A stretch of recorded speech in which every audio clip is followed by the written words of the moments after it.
Good morning વિદ્યાર્થી મિત્રો.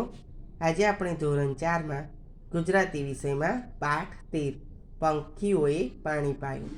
લેખક છે કરસનદાસ લુહાર. તો વિદ્યાર્થી મિત્રો, અગાઉના વિડીયોમાં આપણે અડધે સુધી પાઠ ભણ્યા હતા. તો ચાલો આજના વિડીયોમાં આપણે આગળ ભણીએ. તો હું એ પાઠ ફરીથી વાંચું છું કે આપણે કેટલે સુધી ભણ્યા હતા. એક હતો છોડ, સાવ નાનો એવો, માંડ માંડ દેખાય. ઘણા ઢોર એની પાસેથી પસાર થઈ જાય, પણ કોઈને ખ્યાલ ન આવે. છોડને મોટા થવાની ઈચ્છા હતી. એને વધવું હતું, ઊંચા થવું હતું, આકાશને આંબી જવું હતું, ઘેંઘૂર ઝાડ બનવું હતું. પરંતુ દિવસે દિવસે તે સૂકાતો જતો હતો. એને માંડ 2-4 પાંદડા બેઠેલા. એક બકરીનું ધ્યાન ગયું. તે પાંદડા ખાઈ ગઈ. છોડ તો સાવ બોળો થઈ ગયો. એને રડવું આવી ગયું. એક દિવસ એક પંખી ઉડતું ઉડતું આવ્યું. આવીને છોડ પર બેઠો. છોડ એનો ભાર ખમી શક્યો નહીં, વળી ગયો. તેણે પંખીને કહ્યું, તું મારા પરથી ઉડી જા. હું તારો ભાર સહન કરી શકતો નથી. કાં તો સાવ વળી જઈશ કે પછી તૂટી જઈશ. એક પંખી ઉડીને નીચે આવ્યું.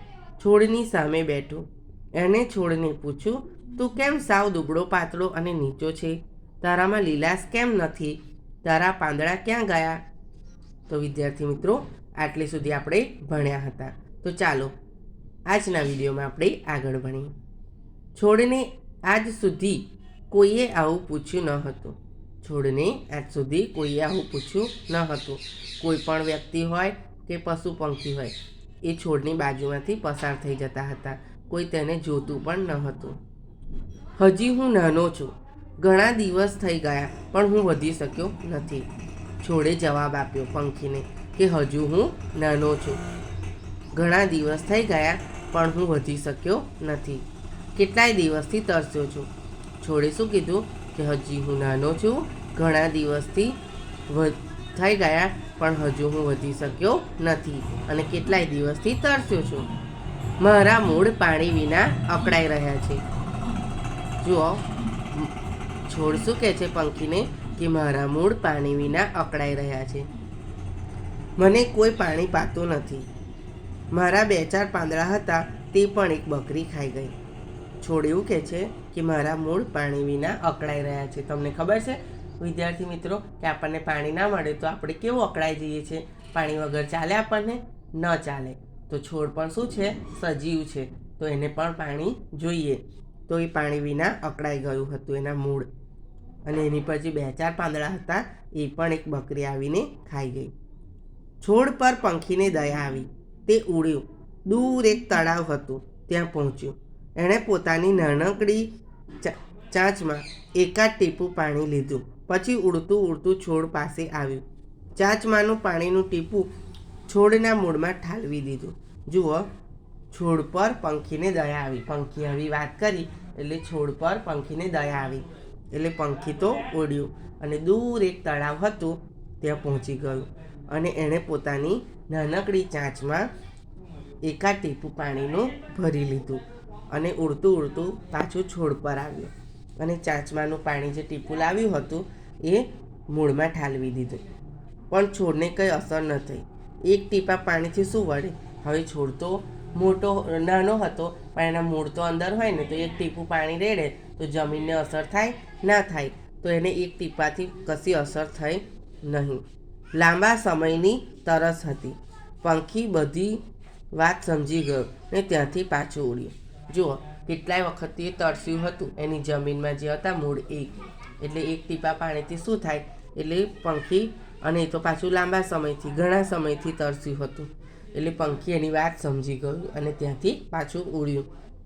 ઉડતું ઉડતું એક ઘેંઘૂર ઝાડ પર પહોંચ્યું.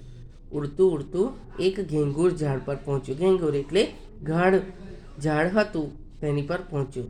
ત્યાં પંખીઓનું મોટું ટોળું બેઠું હતું. એ ઝાડ પર પંખીઓનું મોટું ટોળું બેઠું હતું. પંખીના ટોળાને એણે તરસ્યા છોડની વાત કરી. સૌ પંખી સંમત થયા. બધા પાંખો ફફડાવતા ઉડ્યા. તળાવને કિનારે ઉતર્યા. સૌએ પાણીથી ચાંચો ભરી લીધી. પછી પેલું પંખી આગળ ને ટોળું પાછળ. જાય. ઉડ્યા. જુઓ, ઉડતું ઉડતું પંખી હતું એ બીજા ઝાડ પર જઈને બેઠું અને ત્યાં બીજા જે પંખીઓ બેઠા હતા એ લોકોને તરસ્યા છોડની વાત કરી. તો બધા પંખી સમજી ગયા અને પેલા પંખી જોડે બીજા બધા પંખી પણ તળાવને કિનારે પહોંચ્યા અને બધા જ પંખીઓએ પોતપોતાની ચાંચ ભરી લીધી પાણીથી અને ઉડ્યા. અને પેલું જે પંખી હતું એ આગળ જાય અને બીજા પંખીઓ પાછળ ઉડ્યા જાય. પેલો છોડ ઊભો હતો ત્યાં સૌ ઉતર્યા. બધા જ પંખીઓ પોતાની ચાંચમાં પાણી ભરી અને છોડ ઊભો હતો ત્યાં ઉતર્યા. બધા પંખીઓએ પાણી ભરેલી ચાંચો છોડના મૂળમાં ખાલી કરી દીધી. બધા પંખીઓએ શું કર્યું? ચાંચમાં જે પાણી ભરી લાવ્યા હતા એ